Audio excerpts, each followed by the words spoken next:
अस्सलाम वालेकुम गाइस। तो आज छोटा सा वीडियो 5-6 मिनट का। बहुत बड़ी रिसर्च आई थी 2 हफ्ते पहले, जो मैंने बोला यार I should have covered it as soon as possible. तो ये रिसर्च रिगार्डिंग किस लिए है, मैं इसको इस चैनल पे इसलिए डाल रहा हूँ बिकॉज इसमें इस्लाम का बहुत इंपॉर्टेंस है। आपने अगर मेरा पिछला वीडियो नहीं देखा, सात ज़मीन सात आसमान सात ज़मीन वाला, मैंने एक पूरा वीडियो बनाया था, अल्हम्दुलिल्लाह काफ़ी ठीक ठाक चला था। आप ज़रूर देख के आइएगा, तो उससे आपको एक आइडिया लगेगा कि इस वीडियो में मैं एक्चुअली क्या कवर करना चाह रहा हूँ। थंबनेल से आपको पता लग ही गया होगा कि सात आसमानों को वापस से मैं इस वीडियो में एड्रेस करने वाला हूँ। तो रिसर्च आई थी 2 हफ्ते पहले, जिसमें इनफैक्ट ये रिसर्च कई साल पुरानी जाती है, मैं आपको उसके बारे में बताऊंगा। ग्रेविस्टार करके कॉन्सेप्ट है थियोरेटिकल फिजिक्स में और एस्ट्रोफिजिक्स में इनफैक्ट, जो कि एक तरीके का सितारा ही है, और ये सितारा काफ़ी अलग है। It's something entirely different. Black hole के भी ऊपर है ये चीज़, इतनी ज़्यादा यूनिक है। तो मैं इंशाल्लाह इस वीडियो में आपको बताऊंगा ग्रेविस्टार होता क्या है, इस रिसर्च के बारे में थोड़ा बताऊंगा, और इससे इस्लाम का क्या लेना देना है। तो जैसा आप आपकी स्क्रीन पे देख पा रहे हैं, ग्रेविस्टार का आपको विकिपीडिया पे भी मिल जाएगा। दो एस्ट्रोफिजिसिस्ट थे, पावेल ओ माजूर एंड एमिल मोतोला। इन दोनों ने ब्लैक होल की एक ऑल्टरनेटिव थ्योरी दी थी। तो before I explain any further, आपको पहले एक चीज़ समझा लें कि आइंस्टाइन का नाम आप सबने सुना ही है। आइंस्टाइन ने अपनी कुछ फील्ड इक्वेशंस दी थी जो ग्रेविटी को एक्सप्लेन कर पा रही थी कि ग्रेविटी कैसे एक्ट करती है पूरे यूनिवर्स में, कैसे कर्वेचर पैदा करती है, उसमें लाइट का क्या लेना देना है। तो ये पूरी फिजिक्स अंजाम आइंस्टाइन ने दी थी। इसको रिलेटिविस्टिक फिजिक्स कहते हैं। इसी रिलेटिविस्टिक फिजिक्स में आइंस्टाइन की कुछ फील्ड इक्वेशंस हैं, जो कुछ अगर आपको मैं दिखाना चाहूँ तो कुछ ऐसी दिखती हैं। बट आइंस्टाइन की फील्ड इक्वेशंस जो डिस्क्राइब करती हैं ज्योमेट्रिक ऑब्जेक्ट्स को इस पूरे यूनिवर्स में, उसके कई solutions over the past couple of decades हमें मिले हैं, और ये सॉल्यूशंस अलग अलग चीज़ों को अंजाम देते हैं। एक सोल्यूशन कहता है कि उनको आप सॉल्व करके एक ब्लैक होल क्रिएट हो जाएगा, कई और सोल्यूशंस कहते हैं कि वर्म होल क्रिएट होगा। तो ये सब आपको मिल जाएगा। और इनफैक्ट एक ये बोस आइंस्टाइन कॉन्डेंसेट करके भी एक कॉन्सेप्ट है, जो इन्हीं इक्वेशंस के अंजाम से ये आया है। और ये अलग अलग इक्वेशन के सॉल्यूशंस जो है वो हमें मिलते जाते हैं, और उनसे हमारे पास आइडिया आता रहता है कि ओके चीज़ें ऐसी दिख सकती हैं।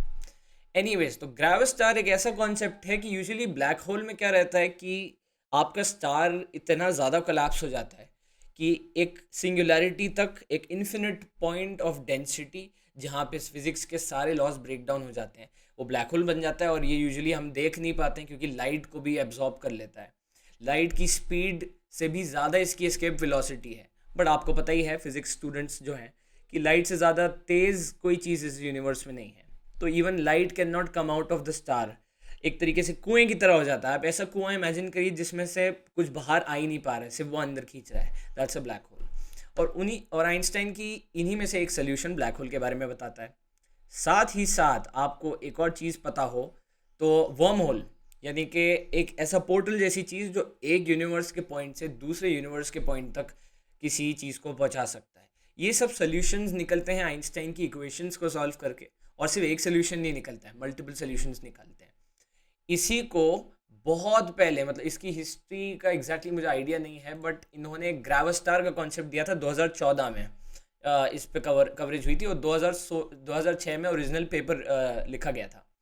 ग्रेविटेशनल वैक्यूम स्टार एक ऐसा सितारा है जो एक के अंदर एक नेस्टेड है।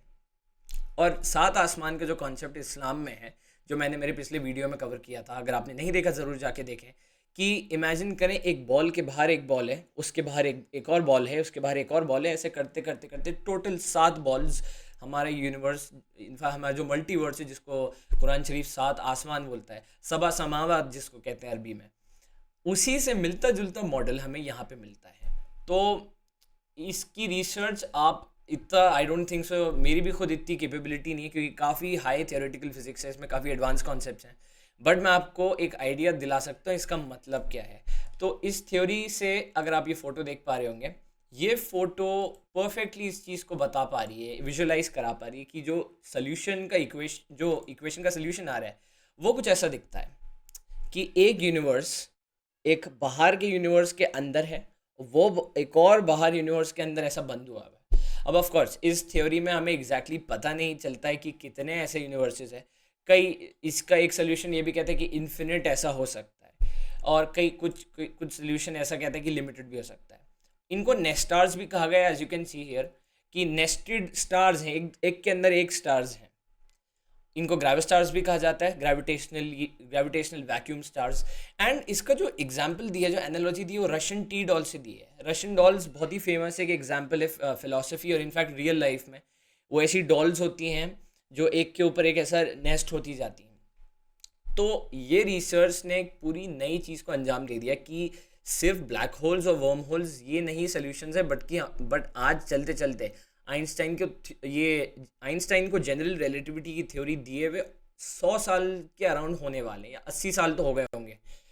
उसके बाद भी आज भी उसके इक्वेशंस को हम यूज़ करके कितनी चीज़ें निकाल पा रहे हैं। तो इनका एक अब नया पेपर आया था, एक्चुअली इन ऑथर्स का नहीं था, जो आप ऑथर्स के नाम यहाँ देख रहे हैं, मजूर और मटोलो का नहीं था रिसर्च, बट ये रिसर्च एक्चुअली 2 नए साइंटिस्ट की आई है जिन्होंने अपना रिजल्ट शेयर किए हैं। लेट्स सी, ये रहा। तो ये ओरिजिनल जर्नल हम खोल के देखते हैं, यहाँ पे उनका ओरिजिनल रिसर्च दिया हुआ है। Right, nested solutions of gravitational condensate stars. ये नया जो आर्टिकल पब्लिश हुआ था, ये 15 फरवरी को पेपर है, इनफैक्ट ये रिसर्च पेपर है। एंड इस पूरे रिसर्च पेपर में यही बताया गया है कि जो आइंस्टाइन इक्वेशंस को सॉल्व करके जो सॉल्यूशंस आ रहे हैं, वो नेस्टेड ग्रेविस्टार्स ये कॉन्सेप्ट का एक इंक्लिनेशन दे रहे हैं। तो ये काफ़ी बड़ी चीज़ हो सकती है। अब आप सोचोगे इसमें हम लोग का क्या एडवांटेज है, या हमें इससे क्यों फ़र्क पड़ना चाहिए। यही एक वर्किंग एग्जाम्पल है कि अल्टीमेटली जो नॉलेज हमें कुरान से मिलती है वो एब्सोल्यूट है, वो परफेक्ट, वो मतलब एग्जैक्ट पिक्चर है रियलिटी की कि ऐसा है। अब ऑफ कोर्स साइंस कभी कभी डिसएग्री करती है, एंड बेशक करना भी चाहिए, नहीं तो प्रोग्रेस कैसे होगा। साइंटिफिक मेथड के अंदर यही आता है कि आप हाइपोथेसिस देते हो, उसके ऑब्जर्वेशंस निकालते हो, उसको टेस्ट आउट करते हो। अगर एविडेंस सजेस्ट करता है कि ये थ्योरी बैठ रही है, आपके ऑब्जर्वेशंस अग्री कर रहे हैं, एविडेंस है, तो आप उसको थ्योरी मान लेते हो। एंड ये चलते चलते थ्योरी जैसे ही विथ टाइम टेस्ट होती जाती है, हर आउटलायर पे टेस्ट हो रही है, इवेंचुअली वो एक लॉ बन जाती है, और उस लॉ के बाद फिर फैक्ट बन जाता है।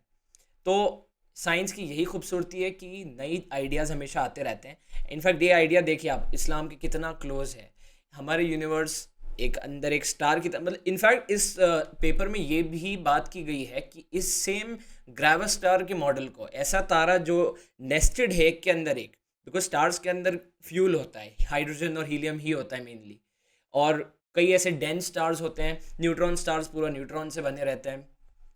ऐसे कई वाइट ड्वार्फ्स हैं, और ब्राउन स्टार्स हैं जिसके अंदर जाते जाते कोर में एलिमेंट्स जेनेसिस शुरू हो जाता है। हाइड्रोजन और हीलियम के आगे जितने सॉलिड मेटल्स हैं, मेटलॉइड्स हैं, वो प्रोड्यूस होकर ऐसी लेयर्स बनती जाती है जिनको अनियन स्टार्स भी कहते हैं। तो ये मॉडल हमारे यूनिवर्स के मॉडल पे लगाया जा सकता है, इसके रिजल्ट्स पे काम चल रहा है अभी। सो ये काफ़ी बड़ी चीज़ हो सकती है, because this could tell us more about how our universe looks like. Not only that, हमें ये एक आइडिया दे सकता है कि जो यूनिवर्स को हम इमेजिन करते हैं कैसा गोला सा है, और उसके बाहर का हमें इतना नहीं पता है, और वो एक्सपैंड कर रहा है। इस थ्योरी के रिजल्ट से और जो एम्पेरिकल एविडेंस अगर इसको सपोर्ट करता है, तो हमें आगे ये पता चलेगा कि इस यूनिवर्स के बाहर क्या पॉसिबिलिटीज़ हो सकती हैं। And of course as Muslims हमें एब्सोल्यूट आंसर पता है, बट ऑफ कोर्स हमें ये भी ध्यान रखना है कि साइंस को साइंस के तौर पे लेके उसके ही मेथडोलॉजी में उसको ट्रीट करना चाहिए। इस्लाम बस उसका एक हेल्पिंग, एक स्टेपिंग स्टोन हो सकता है। अगर कोई मुस्लिम साइंटिस्ट है, ऑफ कोर्स वो एक लेवल पे बाकी दुनिया भर के साइंटिस्ट से ऊपर होगा, एज लॉन्ग एज वो दोनों चीज़ों को नहीं मिलाए। वो बस कुरान के फैक्ट्स को, एब्सोल्यूट ट्रुथ को एज इंस्पिरेशन लेके मॉडल्स पे काम करे। And of course as long as वो सही चीज़ें करेगा, साइंटिफिक मेथड के अंदर अंदर करेगा, ना इस्लाम को हर्ट होगा, ना ही साइंस को हर्ट होगा, ना ही उसकी इंटेग्रिटी को हर्ट होगा। तो बहुत बहुत शुक्रिया वीडियो देखने के लिए। ग्रेविस्टार्स का कॉन्सेप्ट बहुत बहुत शानदार है। एंड ऑफ कोर्स आपको ऐसे और वीडियोस देखने हैं फिजिक्स से रिलेटेड, साइंस रिलेटेड, एंड ये कैसे इस्लाम से इसके कनेक्शंस बनते हैं। सब्सक्राइब करिए, कमेंट सेक्शन में बताइए। इंशाल्लाह अगले वीडियो में मिलते हैं। अस्सलामु अलैकुम।